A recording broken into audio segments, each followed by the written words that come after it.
Não. Deva saber deve ser interpretado como dolo eventual. É aquele que prevê o resultado, tá? Sabe que o resultado vai ocorrer, mesmo assim ele assume o risco de produzir o resultado de sonegação fiscal. Portanto, o máximo que nós podemos ter no crime de sonegação é o dolo eventual. Nunca teremos a... Vamos agora falar do inciso 5º. Negar ou deixar de fornecer, quando obrigatório, notas fiscais ou documentos equivalentes relativa à venda de mercadoria ou prestação de serviço efetivamente realizada ou fornecer em desacordo com a legislação. Meus queridos alunos, toda vez que vocês forem fazer uma compra num estabelecimento e que o estabelecimento estiver obrigado pela legislação a fornecer a nota fiscal, se ele não fornecer a nota fiscal ou fornecer essa nota fiscal em desacordo com a legislação, nós vamos ter crime de sonegação fiscal. Professor, quer dizer que se o cara não me fornecer, eu posso ir na delegacia de polícia, chamar a polícia, e a polícia pode ir lá e pode prender o cidadão em flagrante delito? Sim ou não? Sim. Tranquilo, vai ser preso em flagrante delito. Por quê? Porque a pena aqui do artigo 1º é de 2 a 5 anos. Portanto, se ela é de 2 a 5 anos, esse crime não é de menor potencial ofensivo e, consequentemente, vai ser feito ou flagrante delito, se ele for pego em flagrante, ou vai ser feito um inquérito policial. Vamos lá. Há comportamento omissivo, negar, e há comportamento comissivo com reflexo na tentativa. Comportamento comissivo é no sentido de fornecer a nota fora das especificações da legislação. É o cara que fornece aquela nota de balcão para ti. Em vez de ele fornecer a nota fiscal com o cupom fiscal, para ele sonegar o imposto, ele te fornece a nota de balcão. Esse é o comportamento comissivo. Esse admite a tentativa. Já no comportamento omissivo, que é ele se recusar, se negar a fornecer a nota para ti, aí nós vamos ter um crime omissivo, consequentemente não haverá tentativa. O fornecimento da nota fiscal deve ser obrigatório e a venda da mercadoria ou prestação de serviço devem ser efetivos. Professor, quando é que a nota fiscal não é obrigatória? Existem determinados rincões do Brasil, pequenos municípios, em que a emissão da nota fiscal não é obrigatória e que a fazenda faz só um levantamento de quanto o comércio apurou no mês para que o comércio pague o imposto.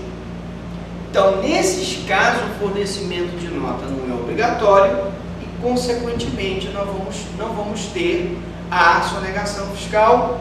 Por quê? Porque para que eu tenha esse crime, o fornecimento da nota tem que ser obrigatório e a prestação de serviço tem que ser efetiva. Mais uma vez, o elemento subjetivo é o dolo, vontade livre e consciente ou de se negar a fornecer a nota ou fornecer a nota em desacordo com as determinações legais. Agora, o parágrafo único do inciso 5º do artigo 1º.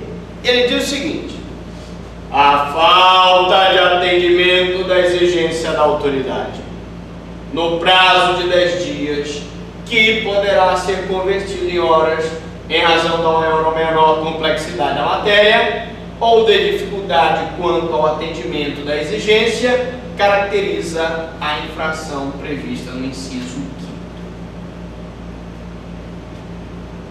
Quando o o fiscal vai no teu estabelecimento comercial e te notifica, te intima para que tu atendas a exigência dele no prazo de 10 dias, tu tens que atender a exigência dele nesse prazo.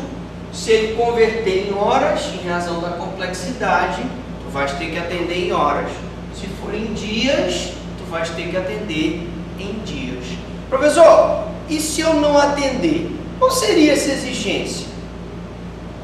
O fiscal pode te exigir, por exemplo, que tu no prazo de 10 dias apresente o livro obrigatório de recolhimento do ICMS. Ele pode pedir que tu apresentes, por exemplo, o comprovante de que tu emitiste aquela nota sobre aquela mercadoria. Cadê a mercadoria? Cadê o comprovante daquela mercadoria que você emitiu essa nota? Então ele te intima para que tu cumpras o prazo legal. Professor, mas se eu não cumprir? Se tu não cumprires a intimação dele, tu vai estar praticando o crime previsto no artigo 1º, parágrafo único da Lei 8.137/90, que é a Lei de Sonegação Fiscal. Mas não é assim tão simples. Primeiro, temos que entender que esse parágrafo único é uma norma penal em branco. Por quê? Primeiro porque quem vai me dizer qual é o poder do auditor fiscal ou do fiscal estadual de te exigir um determinado documento é a legislação tributária, o Código Tributário Nacional.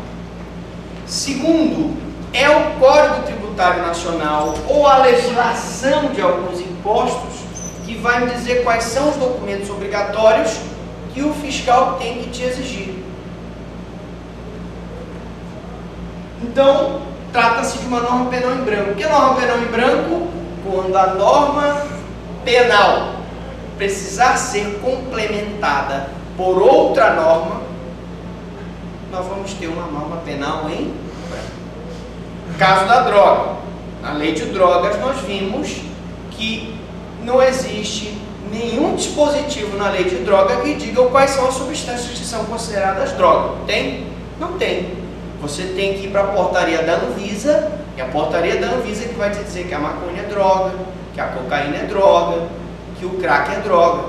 Então eu tenho uma norma administrativa que supre a norma penal. Quando eu tenho uma norma que supre a norma penal, eu tenho uma norma penal em branco.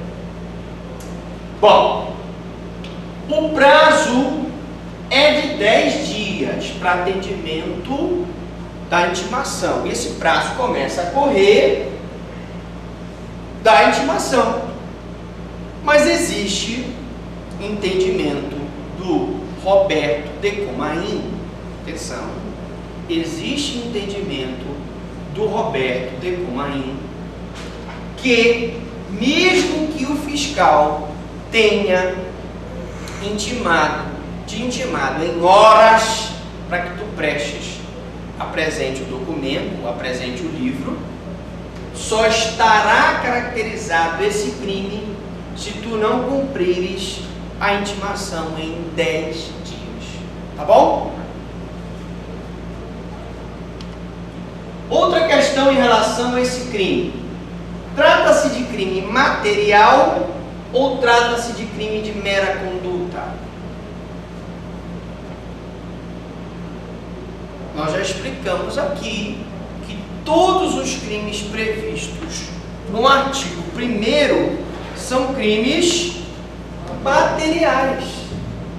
Ora, o artigo 1º traz os crimes materiais e o artigo 2º traz os crimes formais. Logo, o que eu depreendo daí? Por essa regra, esse crime aqui seria material. Qual seria o resultado naturalístico daqui? Seria a sonegação total ou parcial do tributo. Contudo, parte da doutrina entende que esse crime aqui é de mera conduta, porque o mero não atendimento da intimação do fiscal para apresentar o documento ou livro no prazo de 10 dias já vai caracterizar o crime. Então, a doutrina majoritária diz que é material, porque o parágrafo único está previsto no artigo 1º que disciplina os crimes materiais. Só que parte da doutrina entende que esse crime é de mera conduta, porque basta que tu não atendas a intimação do fiscal no prazo de 10 dias para que esteja caracterizado o crime, ainda que não haja sonegação nenhuma. Bom, agora vamos falar do artigo 2º. Vamos falar do artigo 2º. Constitui crime da mesma natureza. Crime contra a ordem tributária, sonegação fiscal. Primeiro, convém destacar o seguinte: esses crimes do artigo 2º, como eu falei, são crimes formais. São crimes formais. Segundo, a pena desse crime é de 6 meses a 2 anos de detenção e multa. Logo, se a pena máxima do crime ela não é superior a 2 anos, esse crime é um crime de menor potencial ofensivo. Se ele é um crime de menor potencial ofensivo, não cabe flagrante delito, não cabe inquérito, vai caber o TCO. Cuidado! Vai caber o TCO. Então, se uma pessoa praticar alguma conduta prevista no artigo 2º, ele não vai ser preso em flagrante, nem vai ser arbitrada a fiança, desde que ele se comprometa a comparecer no juizado. Já no artigo 1º, não. O artigo 1º não é crime de menor potencial ofensivo, porque a pena máxima é de 2 a 5 anos, e pena máxima então é superior a 2 anos. Bom, mas então vamos ao artigo 2º. Peraí, calma. Artigo 2º. Volta.